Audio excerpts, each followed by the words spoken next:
This episode of the Restoration Today podcast is brought to you by CoreLogic. From hazard and structure risk solutions to end-to-end claims and restoration job management software, CoreLogic and NextGear provide all the tools carriers and contractors need to exceed customer expectations through the entire supply chain. To learn more, visit corelogic.com/restoration. Hey restorers, thanks for checking out a fresh episode of the Restoration Today podcast. This person is on with me twice because I had internet issues, and so the lovely Bri, who you're about to meet, is doing this with me for the second time in 2 weeks because we only got part of the way through the first time, and that was it. So I am excited to welcome Bri Perry kind of back to Restoration Today, even though you maybe haven't met her yet, but she is the product marketing coordinator at Fleetio, and we are here today to talk about fleet management and the solutions surrounding those, how you can help optimize your fleet, keep your vehicles running better, keep track of maybe those technicians who are a little rougher on your vehicles and what to do about that, those kind of things. So Bri, thank you very much for being here. Thank you for your graciousness with me over the last week and getting this rescheduled, and I'm excited to have you back. So I'm going to toss it over to you and have you kind of introduce yourself and then share a little bit about what Fleetio is and does. Absolutely. Thank you so much for having me again. I'm also super excited to be here. Like you said, my name is Bri. I work in product marketing at Fleetio. Growing up, my dad can pretty much build anything when it comes to cars. I grew up in that environment, kind of the technician space, and hearing a lot of curse words coming out of the garage and kind of understanding the roughness that vehicles can present and the challenges. So joined Fleetio about 2.5 years ago, and Fleetio is fleet maintenance and management software. We have thousands of customers in 80 countries, so all across the globe. So we help those customers automate fleet operation tasks, keep assets on the road, strong preventative maintenance scheduling and tracking, provide insights to help optimize fleet operations and right-size fleets. So we really exist to help fleet managers or anyone responsible for running a fleet make better decisions so they can focus on their customers and their mission. We have both a web and a mobile component. So our mobile app is really helpful for drivers and operators that are out in the field. They can complete vehicle inspections, track fuel entries, or input those for fleet managers. And then those fleet managers are able to use our system to oversee the fleet maintenance and management from start to finish. So things like maintenance schedules, sending out inspection reminders to operators, streamlining, getting assets to shops, maybe if an organization is using third-party maintenance, or helping to oversee if we're doing in-house maintenance, parts and inventory, just making sure that technicians are able to clock in and out of their work and be able to track that. And again, just kind of work on tracking costs and surfacing some hopefully like really strong trends that help people make better decisions. Perfect. Okay. So explain the difference before we get too far into this, the difference between having something that is a fleet tracker versus a fleet maintenance or management software. What is the difference between those two technologies? Absolutely. It's a question that we get a lot. Sure. We integrate with telematics providers, several of them. And sometimes we do get that question of like, well, what is different? So really something going into or plugging into a vehicle, we are seeing that with our, GPS and telematics providers. And what you're getting there is whatever's coming out of the vehicle that's going into a dashboard. So you can track things like diagnostic trouble codes, odometer values, driver behavior for coaching, stuff like that. Where fleet maintenance software or management software comes into play is we take that data and then data that's also coming from all of the other sources. So fuel cards or, like on-site fuel. If you have an accounting department that tracks insurance costs, toll expenses, anything like that, where you've got third-party software or tools that you're using to track those things, centralizing all of that information. And it's about creating a larger picture of what's going on with a fleet at any given point in the day, but also, again, surfacing those trends that may happen on a quarterly or yearly basis that, stakeholders will want to see and track to kind of help understand where costs are coming. And where you could be improving your fleet operation. Okay, perfect. So looking at like restoration and construction specifically, what are some of the points where you feel contractors really should be tracking maybe X, Y, and Z if they have some kind of software or platform like this? Absolutely. Restoration is really we see it when I talk to fleet managers, consistencies in other industries as well. And that's really the biggest thing is understanding what a vehicle is costing you. Hmm. Um, I do talk to a lot of fleet managers though who, um, because your vehicles aren't necessarily transporting goods or they're not the basis of your revenue operations, a lot of organizations sometimes don't feel like they're in the business of fleet.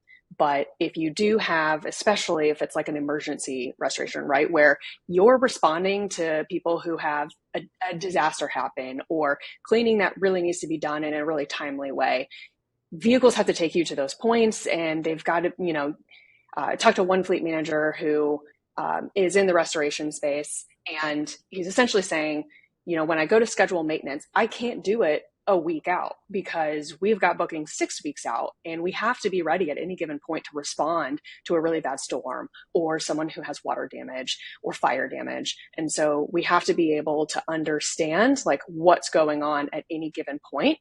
So that's big, asset tracking just in general. And then that kind of coming into cost tracking as well. Do you have the right equipment? Do you over have the right equipment or assets? Could you like operate with fewer vehicles and save yourself some money? So those kinds of things are things that we see fleet managers really wanting to track using software. And again, kind of that centralization picture as well. You've got this information in multiple places, but are you able to kind of parse out what you need, or are you spending a lot of your time tracking things down in spreadsheets? For some organizations, sticky notes, and kind of being able to automate a lot of those tasks that otherwise you'd have to, manually like spend a couple hours doing. That's something as well as just kind of automation as a point of like tracking turning to automation. Sure, sure. So, okay, so you've talked about there's the mobile app and a desktop component. So, what role do maybe technicians or project managers, whoever's, if we're speaking about vehicles specifically, whoever's driving the vehicle, what buy-in do they need to have to make fleet management software like this work? Because I'm sure they can't just go back and like one person's entering it all in. There has to be some buy-in from the rest of the team, right? Absolutely. Very complex conversation and situation. And for every organization, it's totally different. Sometimes, I talk to fleet managers who their drivers are operators, and their technicians are pretty savvy when it comes to technology. For the most part, everyone's got a smartphone in their hand. They're using it in some way. There's definitely a portion, though, of fleet managers that I talk to where there's a lot of resistance to technology because we've been doing it for however many years. It seems to be working. What's wrong with doing it this way? I don't want to have to take out, a mobile device every time I want to input maintenance or again, kind of log my work hours, or if I'm doing an inspection on paper, it might be harder for me, right? They play a huge role. Yeah. At the end of the day, you're right. Like fleet doesn't happen in a silo, and it's not one person. It is a team of people coming together to really help streamline this entire operation. So having their buy-in is important.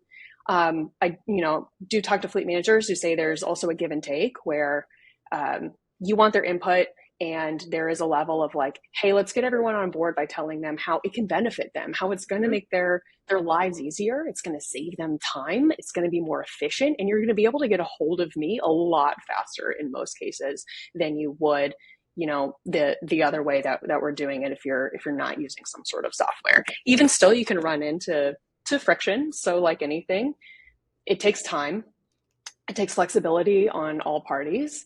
But at the end of the day, we do see that once everyone is up and running and they just they realize that value, and that first thing happens for one particular role, rather that's a driver submitting an inspection where it was taking them 20 minutes and now it's taking them 13. Or if it's a technician who felt like he was trying to track down parts, couldn't quite figure it out. Maybe it's someone who has to like figure out how to order parts, and they're looking at this huge list of invoices, and all of a sudden it's digitized, and they can just see and set a limit of like, oh, hey, I need to order, this particular part. As soon as that moment comes around and everyone can kind of see, it's a nice, strong working relationship when it comes to software. But that's the biggest thing I hear from fleet managers who have to implement it to, 50 employees is it takes time. But at the end of the day, like it may not necessarily be intuitive. There may be a setup cost that we all have to pay, but down the road, it will pay dividends because it is easy to use. So that's kind of the working relationship that we usually see. And then once you get that initial rollout, and a driver or operator or technician, you've got turnaround and people come back in, they kind of get hired into the operation. It's much easier because everyone else is already using it. So the initial rollout is always going to be the hardest, but that turnover and then someone coming in and saying, this is what we're using, it's a really solid baseline. And we see people, kind of be able to pick it up very quickly because everyone else is always in this kind of like synced relationship already with the software. Have you found anything that contractors or customers in general start tracking once they have a good software in place that they weren't tracking before? And it's like, oh, I didn't realize X, like some surprise. Absolutely. Sorry. That's a good. It's also, I know it's a live podcast, but my dog really doesn't like people hanging outside. Who? Delivery drivers. I totally topical as always. Yeah. So surprising metrics would include time spent on vehicle downtime. That's something that I hear when I talk to fleet managers. They have a little bit of an idea. They could tell you off the top of their head, like, oh, I know this one particular recent example, maybe the vehicle was down for a couple days, but actually using that as a metric to understand how often are their assets spending sitting either in a shop or waiting to go back into rotation because someone's out on assignment, they're using that vehicle, their equipment's in that vehicle, and then having to do this kind of logistics play. That's something that I've heard. I also do have a funny little story for just a surprising metric. It was funny to me. I was talking to the same fleet manager who's in the restoration space, and he said, I wanted to see what the service costs or the lifetime costs between a Ford F-150 and a Chevy Silverado were, like from start to the end. Because he was like, I wanted to see, right? Is there some debate on which one's better? Because it's constantly, he's like, I'm hearing it from both sides. Spoiler was, it actually was the same. So he's kind of like, I think it comes down to personal preference.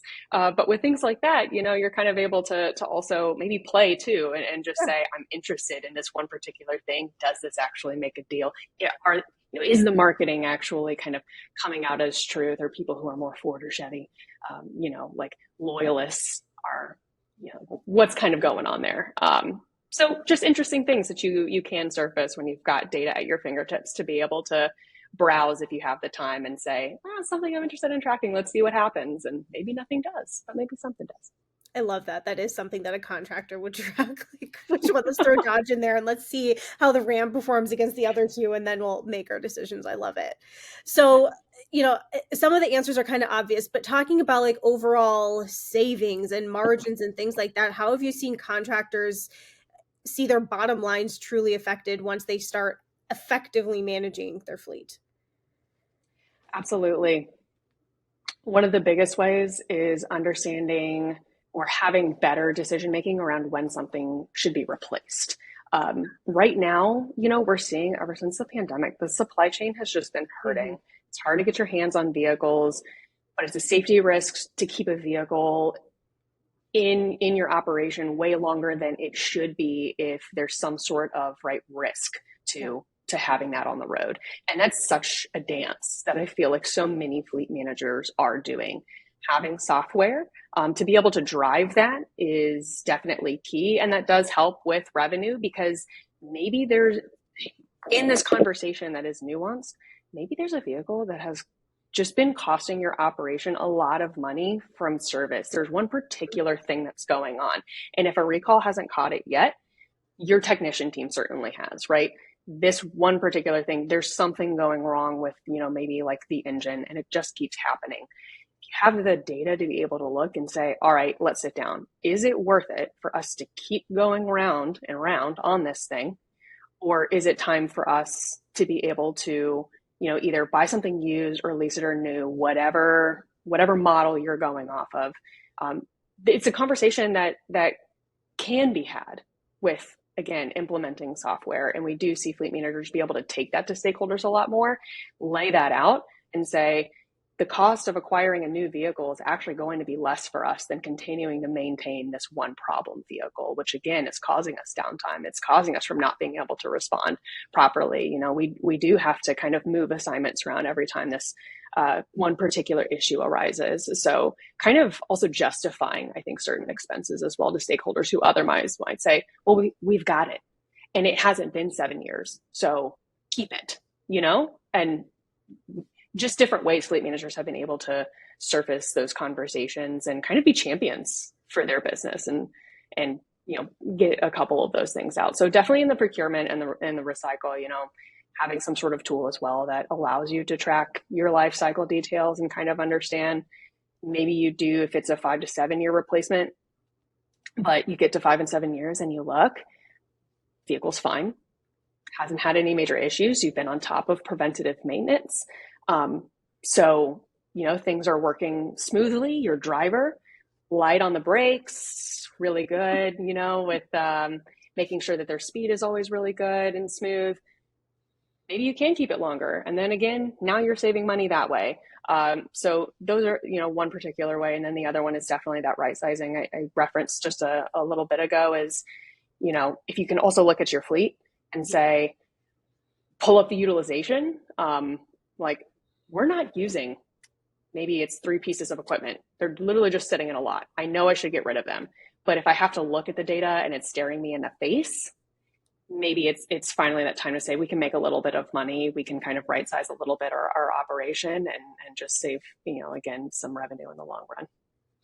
Okay, so talking about the employee thing, you talked about light on the brakes. So how can this also help fleet managers kind of keep track of who's maybe a little rougher on their vehicles and who's not? And what kind of decisions can they then make to help kind of elongate the life of the fleet or vehicles based on, ooh, Nikki seems to get in a few more fender benders, right? Or Justin seems to be hard on the brakes. I don't know, whatever it may be. But how can this be helpful in those kind of scenarios where you know you have people who are more rough on the vehicles than others? Absolutely. That's the biggest benefit we see of that centralization piece. Having telematics that brings in some of that driver behavior and then can put that into, again, that maintenance history, the service, looking at your total cost of ownership for that one particular vehicle, who as well in the software is, that person is assigned as well in your fleet maintenance software. You can kind of look and see this whole picture if you have that kind of operation where one person gets a vehicle for, you know, an extended period of time, and then be able to look at all of your costs associated, know that Nikki, the example that you use, you know, there hasn't been any great bad maintenance, and I'll go the positive way, you know, like again, she's smooth on the brakes. I see her submitting her daily vehicle inspection reports consistently, not having to send a lot of follow-up. She's proactive in reaching out and saying, hey, these brake pads, I'm not sure, like maybe it should be looked at. And then we're getting that into the shop. Definitely a driver for being able to make strong decisions of if you're getting new vehicles, maybe Nikki gets one of those new vehicles rather than someone who we're going the opposite way. Yeah. So that's definitely the benefit of having all of that information in once, where again, you can kind of build a picture. I'll go a step further outside of that and kind of bring up, you know, a subject that I know fleet managers it's sensitive, but it's topical and it is on their mind when I talk to them, is fuel. Being able to bring in fuel information and look at that in relation to GPS, where the vehicle was when it was fueled, your fuel tank capacity, if that information is in software, being able to get an alert saying the amount of gallons that were put in far surpasses the fuel tank capacity of this vehicle. Maybe you should be taking a look at that, you know, or in some cases, if you are using GPS and fuel cards, the where it was fueled is outside of a certain range of like a fuel vendor. And so maybe, again, need to look at that. Doesn't always mean that there's something going on, but it is something where like fleet managers do use maybe every couple of weeks to kind of browse through and kind of figure out, is there fuel shrinkage happening in these certain places? Are there, you know, kind of drivers we just need to monitor, just need to make sure that something's going wrong, or maybe there's something wrong with the telematics. It's not the driver. Just be able to troubleshoot with those things is also really beneficial for fleet managers. So All right, you've mentioned a lot of this as we've talked through, but if you could say like there are top 3 reports that managers should be looking at, whether it's fleet managers or fleet managers maybe taking to operations or the people above them, what are maybe 3 reports that they should be looking at on a regular basis? Absolutely. Yeah, we've touched on it a little bit, but I will, since we just discussed it right back, fuel is a huge thing. It's often a really large portion of the conversation, and especially when it comes to like your spend overall for your fleet, it's going to be a big one. I will, for those fleets who are either in California or certain other spaces as well, like fuel is now playing a huge part of the conversation for electrification.